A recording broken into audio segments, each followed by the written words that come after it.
자, 여러분 안녕하십니까? 자, 이번 시간에는 이제 중요한 주제인 과세 표준, 제가 별표시 두 개나 해놨죠? 자, 33페이지로 갑니다. 33페이지. 과세 표준. 우리 과세 표준. 자, 일단 취득세는 여러분들 과세 표준을 뭘로 했었죠? 예, 그렇습니다. 취득가액을 과세 표준을 해줬어요. 취득가액. 그러면 취득가액은 우리가 매매면 매매가가 되는 거고, 만약 건물을 신축하면 공사비가 될 겁니다. 공사 금액이 될 것이고. 자, 이렇게 갑니다. 그럼 이때 취득가액에 과표되는데, 얘는 우리가 따질 게 일단 적용 순서를 우리가 따져야 되는 겁니다. 그 다음에 두 번째는 취득가액의 범위.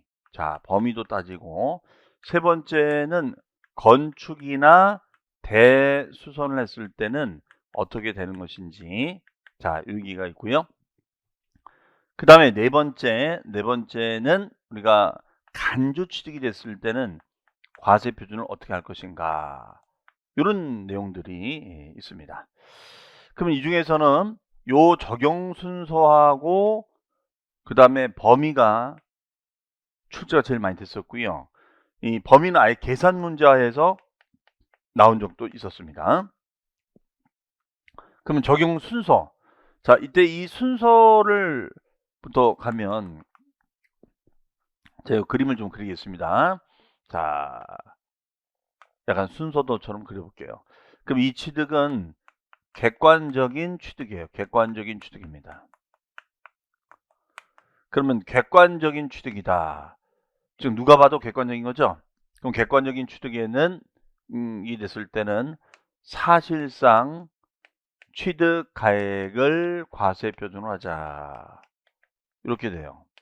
그러면 객관적인 취득의 경우에는 사실상 취득 가액인데, 여기는 경우의 수가 국가, 수입, 공매, 법인장부, 판결문, 검증. 자, 요 취득이 되는 거죠. 이랬을 땐 사실상 취득 가액이 된다. 그러면 국가지자체로부터 수입했을 때 공매로 낙찰을 받으면, 법인장부, 판결문, 검증일 때는 사실상 취득 가액이 된다. 그러면 그런 취득 가액이 되는데, 만약에 yes, 근데 그게 아니야, no, 그게 아니야, no, 그러면 어떻게 돼요? 알아서 신고하는 거죠.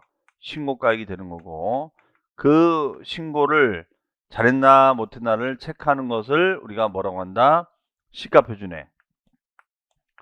시가표준액이라고 한다. 그러면 얘는 시가표준액 이상으로 우리가 신고하자. 그렇죠? 근데 만약에 시가표준 밑으로 신고한다면 이때는 요 신고가액을 인정하지 않겠다. 그러면 요 시가표준액이 있다는 거죠. 요 시가표준액이. 그러면 토지의 시가표준액, 건축물의 시가표준액, 주택의 시가표준액, 요게 된다는 거죠, 해석이. 자, 이게 적용 순서예요. 이게 적용 순서입니다. 네.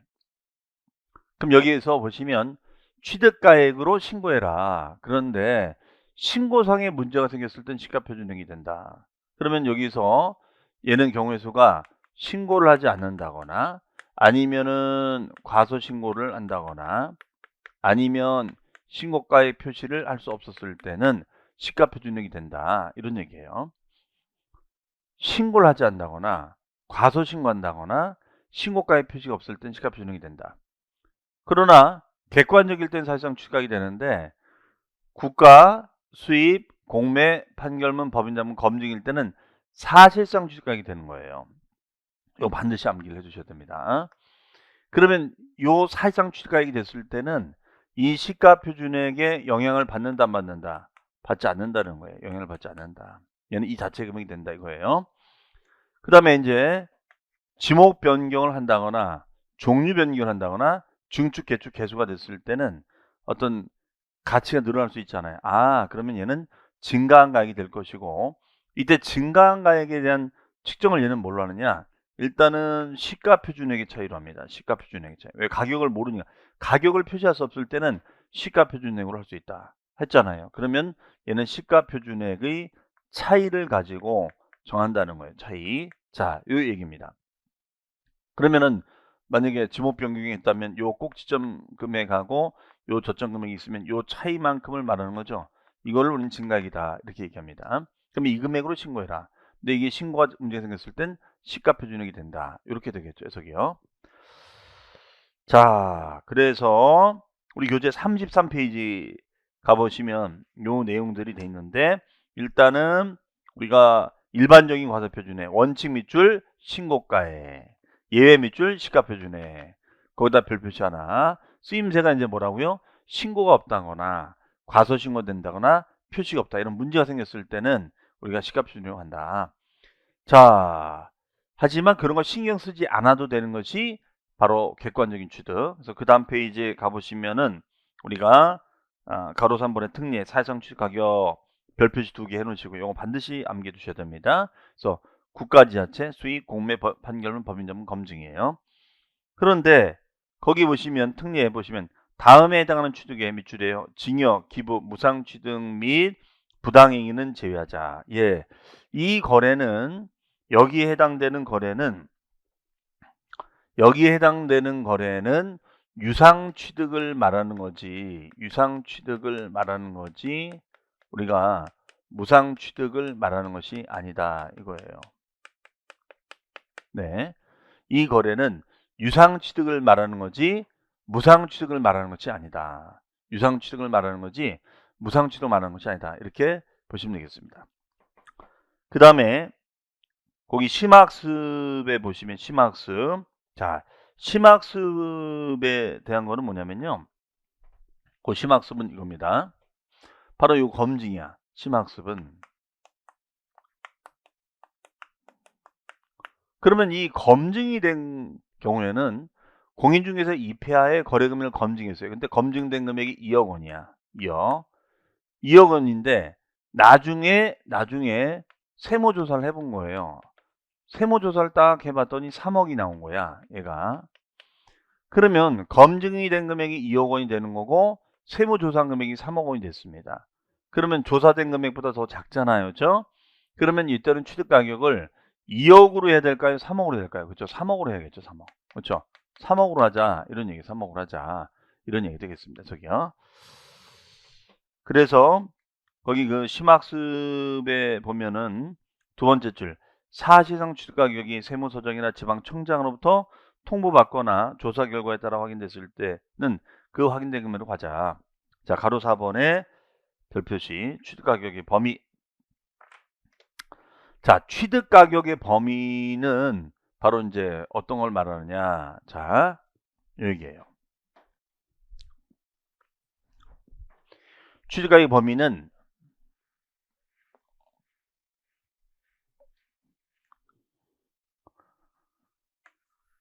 취득과 직접적이고 간접적으로 관련성 있는 비용이 있다면 포함할 수도 있고 포함하지 않을 수도 있다더라. 이 얘기를 말하는 겁니다. 자, 취득과 관련해서 직간접적으로 관련성이 있느냐 없냐. 그러면은 관련성이 있으면 되지만 없으면은 얘는 포함할 수 없다. 이렇게 얘기를 해요. 그러면 우리가 직간접적인 비용에 대한 부분들을 우리가 이제 따져봐야죠. 직간접적인 비용에 대한 부분들을 좀 따져봐야 되는 겁니다. 얘가.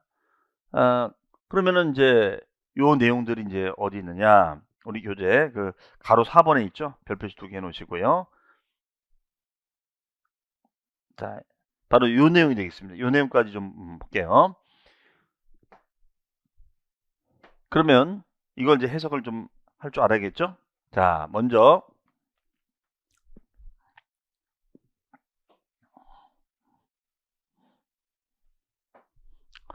매매대금을 자, 여러분들은 자료 보시면서 이거 보시면서 봐도 되죠?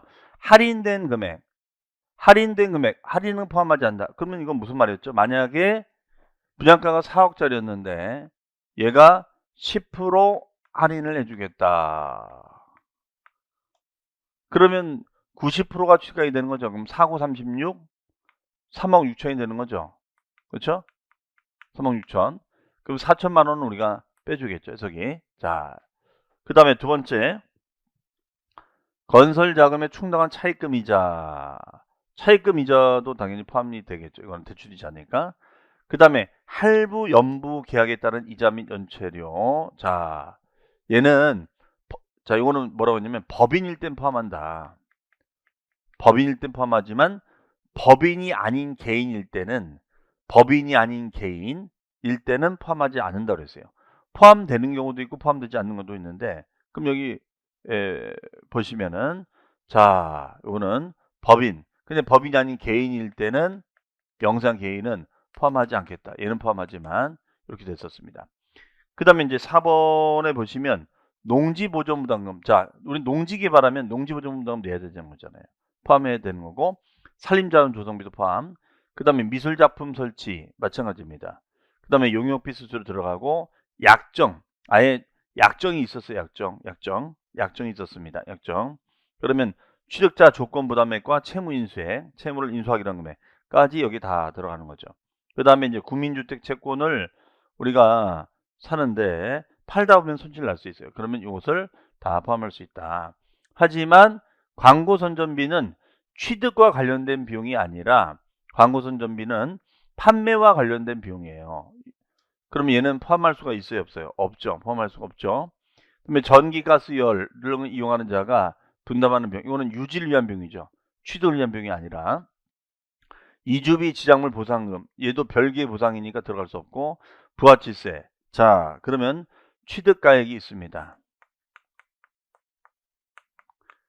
취득가액이 있고, 그 다음에가 여기에다 VAT를 포함시키는 거. VAT. 여기다가 곱하기 세율을 부과하겠다. 그럼 세금의 세금이잖아요. 자, 얘는 세금의 세금이야. 그럼 세금의 세금이니까 이중부가 되잖아요. 그렇죠? 그럼 요거는 빼고 계산해줘야지. 그렇죠? 자, 요게 취득세가 되겠습니다. 해석이. 그 다음에 중개보수 들어갑니다. 중개보수 들어가요. 중개보수. 그 다음에 붙박이 가구 등 건축물의 효용을 유지, 증대시키기 위한 설비, 시설비. 풀옵션이죠. 풀옵션 들어가고, 정원 또는 부속시설 등의 조성 유지. 이거는 적용비용 들어갑니다. 자, 그래서 여기서 제일 중요한 거는 뭐냐면 요 할부 연불 이자 연체료 요거 있었어요. 그래서 법인은 포함한다. 하지만 개인은 포함하지 않는다. 그 다음에 요런 게 또 적용되는 게 중개보수도 마찬가지예요. 중개보수도 법인과 개인 나눴어요. 그래서 다시 한번 정리해 보면, 자, 이게 중요한 건데요. 할부 연체 이자가 있고요. 그 다음에가 중개보수가 있습니다. 중개보수. 그럼 할부 연체이자 중개보수 같은 경우에는 법인일 때하고 개인일 때로 나누자 이거예요. 그러면 법인일 때는 포함하지만 개인일 때는 포함하지 않겠다. 이렇게 해석합니다. 자, 할부 연체이자 중개보수는 법인일 때는 포함하지만 법인이 아닌 개인은 포함하지 않는다. 이렇게 해석을 하고 있어요. 자, 이거 좀 중요하고요. 그 다음에 법인이든 개인이든 우리 부가가치세는 다 포함하지 않아요. 얘는 다 포함하지 않습니다. 부가가치세는 다 포함하지 않는다. 이렇게 얘기합니다. 즉 세금에 세금을 붙일 수 없다는 것이죠. 논리상. 네, 그렇게 해석을 하시면 되겠습니다. 자, 그래서 우리가 과세표준에 대해서는 이렇게 우리가 정리를 하면 되겠어요.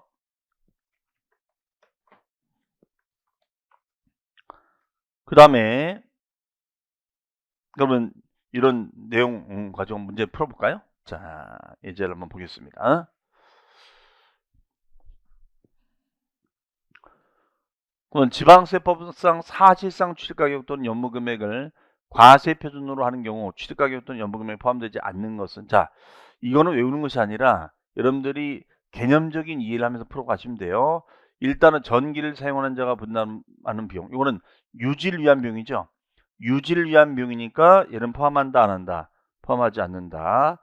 그 다음에 건설자금에 충당한 차입금이자 얘는 포함할 수 있죠. 그 다음에 법인이 연부로 취득했을 때는 연부이자 이거 포함해야 되죠. 주체가 법인이니까. 근데 개인은 들어가지 않는 거고. 그 다음에 4번 취득에 필요한 용역비 들어가야죠. 네. 그 다음에 취득대금과 별도의 약정에 따른 취득자 조건 부담에 이것도 들어갈 수가 있겠죠. 그렇죠? 그래서 요거는 X, 요거는 들어가고 O 들어가고 자, 1번이 되겠습니다. 그 다음에 자, 건축이나 대수선. 자, 우리 교재로는 35페이지. 35페이지 가보시면 가로 5번 지문이죠. 자, 5번 지문 보시면서 보면 돼요. 이거는 뭐였냐면 원래 건축이나 대손하면은 다 100% 입증되죠, 여러분들. 그렇죠?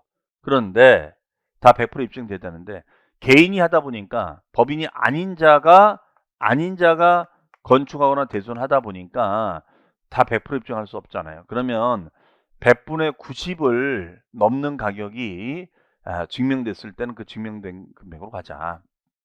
이렇게 해석이 되겠습니다. 자, 해석이. 그 다음에 가로 6번이에요. 가로 6번. 부동산을 취득할 수 있는 권리.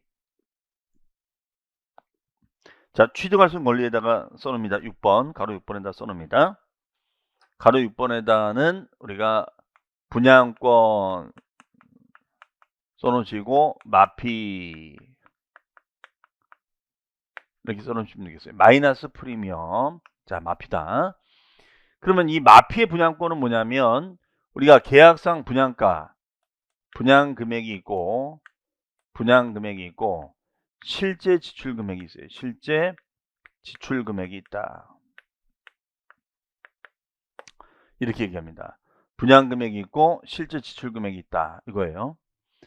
그러면 분양 금액이 있고 우리가 실제 지출 금액이 있다면 이걸 어떻게 할 것인가? 그러면 분양 금액이 실제 지출 금액보다 더 크다. 그렇죠? 분양 금액이 실제 지출 금액보다 더 커요. 그럼 얘는 뭘로 가야 될까요? 실제 지출 금액이 돼야지. 그렇죠? 분양 금액이고 실제 지출 금액이 있다면 이걸로 갈 수밖에 없겠죠. 해석이. 그렇죠? 자, 이 얘기예요. 그 다음에 2번 간주 취득 별표시 지목 변경 건축 개소 종류 변경. 그 다음 페이지에 가보시면은 나오죠. 자, 요건 아까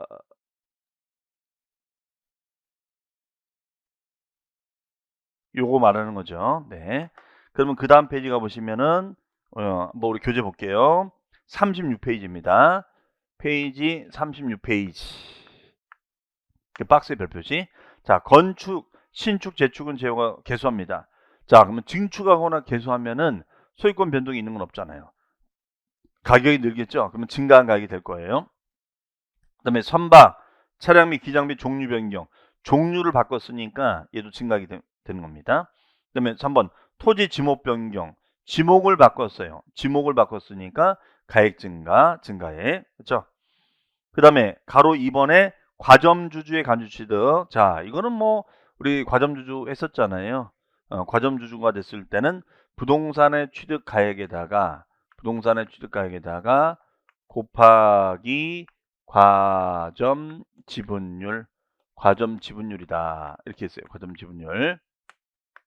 그럼 과점 지분율 같은 경우는 과점 주식수를 총 주식수로 나누는 거죠. 총 주식수로 나눕니다. 그렇죠? 그러면 과점 지분율이 나오는 거죠. 네. 그러면 과점 주식수가 만약에 얘가 예를 들어서 6,000주다. 얘는 10,000주다. 그러면 60% 되는 거죠.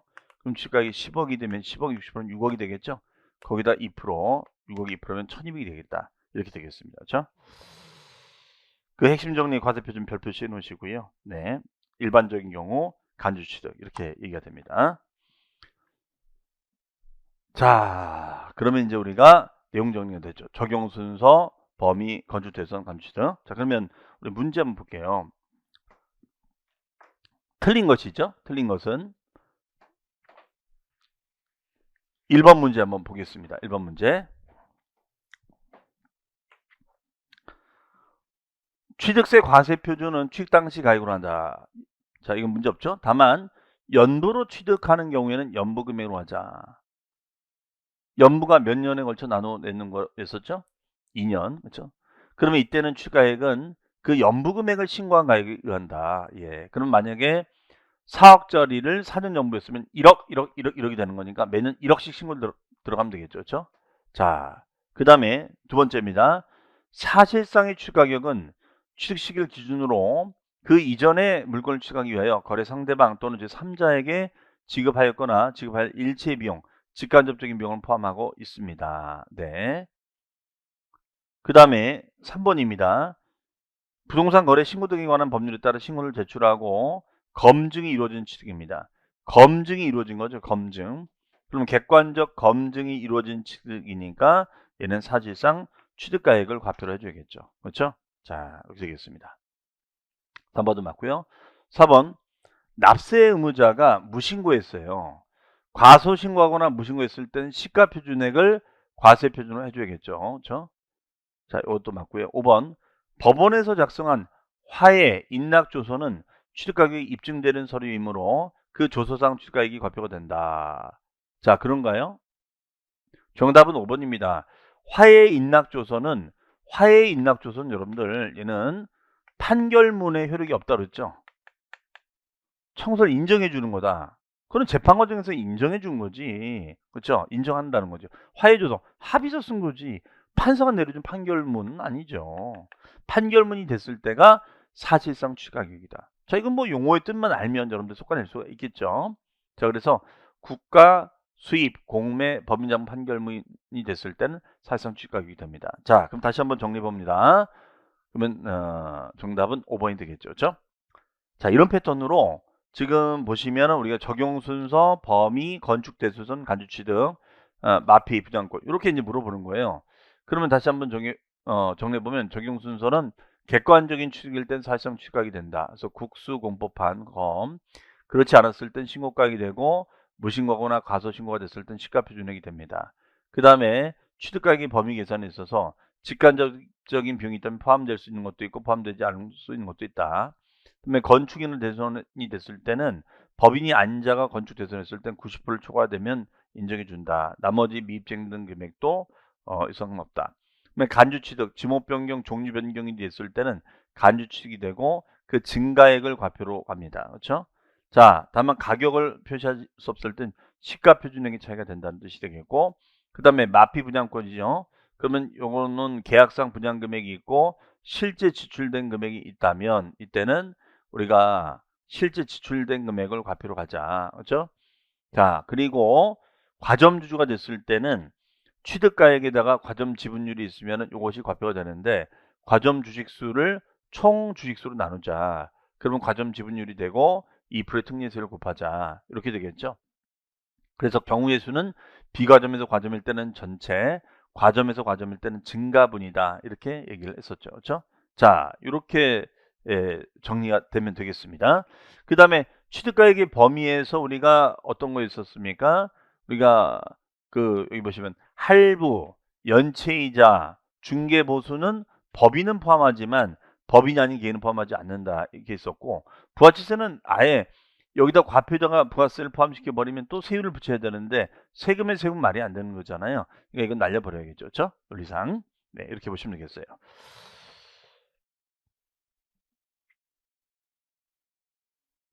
자, 그러면은 이제 우리 세율이 있는데 자, 세율은 디테일한 건 다음 시간에 보기로 하고 세율에 대한 의미만 좀 말씀드리겠습니다.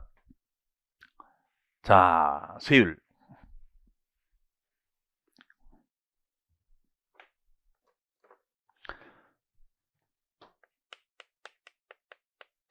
일단 세율은 우리가 비율로 표시가 되는 거를 뭐라고 했었죠? 정률세율이다.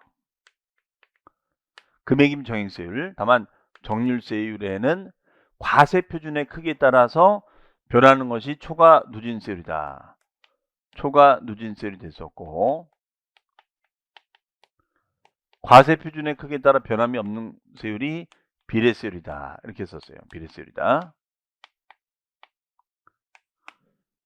그 다음에 이 초과 누진 비례가 있는데 얘는 또 우리가 성격상 세 가지 형태가 있었죠. 첫 번째가 표준세율 제도가 있었고 두 번째가 중과세율 제도가 있었고 세 번째가 특례세율 제도가 있었어요. 이렇게 얘기가 됩니다. 그러면 표준세율 제도, 중과세율 제도, 특례세율 제도 이렇게 얘기가 됩니다. 그럼 표준세율이라는 것은 우리가 원시 취득이냐 아니면은 승계 취득이냐에 따라 변수이 있는데 얘는 플러스 마이너스 50% 범위 내에서 가감할 수 있다. 이렇게 되어 있습니다. 그 다음에 중과되는 세율은 우리가 여러 가지가 있었죠. 중과되는 세율은 뭐 사치성 재산의 중과, 과밀지역의 중과, 대도시내 중과, 조정지역의 다주택자에 대한 중과, 요것이 있는데 요 부분은 이제 다음 시간에 정리를 하겠습니다. 특례세율은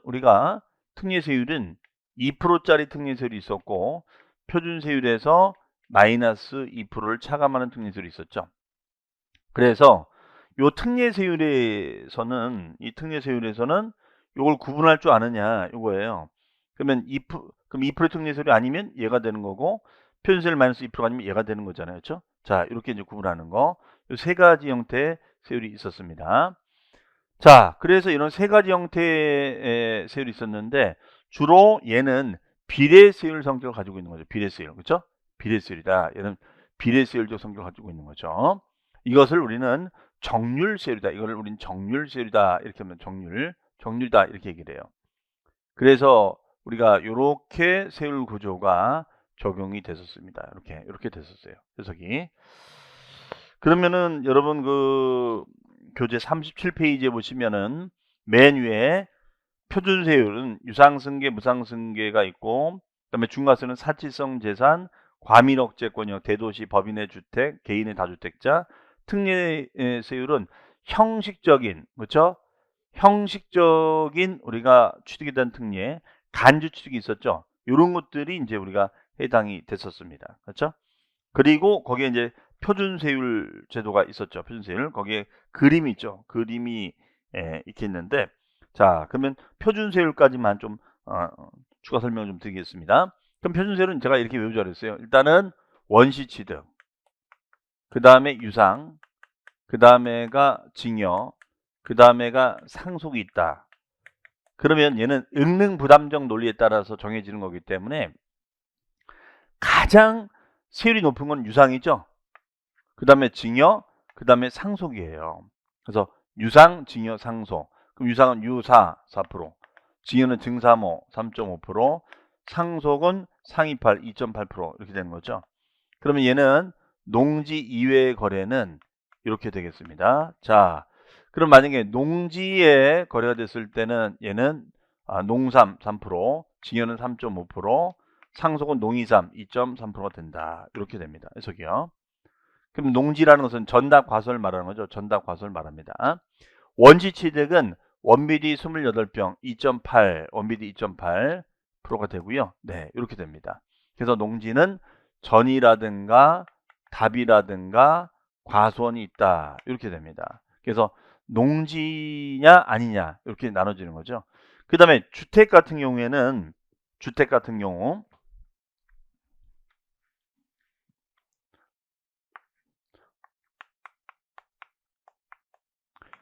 주택의 유상은 우리가 1에서 3%가 되는 거고 징여는 3.5%가 됩니다. 상속은 우리가 2.8%가 돼요. 네, 이렇게 돼요. 그래서 농지 이외냐, 농지냐, 주택이냐에 따라서 달라지는 거죠. 네, 이렇게 해석이 됩니다. 자, 그래서 유상승계는 우리가 주택은 1에서 3% 됩니다. 1에서 3%가 되는 거고, 네. 그 다음에가 농지 이외는 4% 되는 거죠. 그 다음에 농지는 이제 3%. 그 다음에 그 주택의 차등세율 적용시는 그 공식에 따라서 이제 율이 정해지는 거죠. 그 다음 페이지에 38페이지에 가보시면은 거기에 이제 상속등과 징여 그림이 있죠. 네. 그래서 상속보다는 징여가 좀 높아요. 그렇죠? 3.5%, 상속은 2.8, 2.3%가 됩니다. 해석이. 그다음에 중과세율은 이제 다음 시간에 이제 이어서 설명을 드리도록 하겠습니다. 자, 그러면 이번 시간은 중요한 과세 표준의 우리가 적용 순서, 그다음에 추가의 범위, 그다음에 건축이나 대손됐을 때, 간주 취득됐을 때 등에 대해서 살펴봤고 표준세율에 대한 의미, 하여튼 이거는 먼저 외우셔야 됩니다. 무조건. 그래서 농지냐 아니냐, 주택이냐 이렇게 나눠진다는 거, 이거 반드시 메모 잘 해두시고요. 자, 그러면은 다음 시간에는 중과세율부터 또 집중적으로 정리해서 또 문제도 같이 풀어보도록 하겠습니다. 자, 여러분들 핵심 요약 강의를 통해서 이제 우리가 뭐 한 번, 두 번 이상 들으셨기 때문에 익숙하실 거예요. 그러니까 좀 약간 좀 정리하는 느낌으로 해 놓으셔야지 나중에 문제 풀 때 가서 이것이 잘 적용이 될 수 있겠습니다. 자, 그러면은 저는 다음 주에 뵙겠습니다. 자, 감사합니다.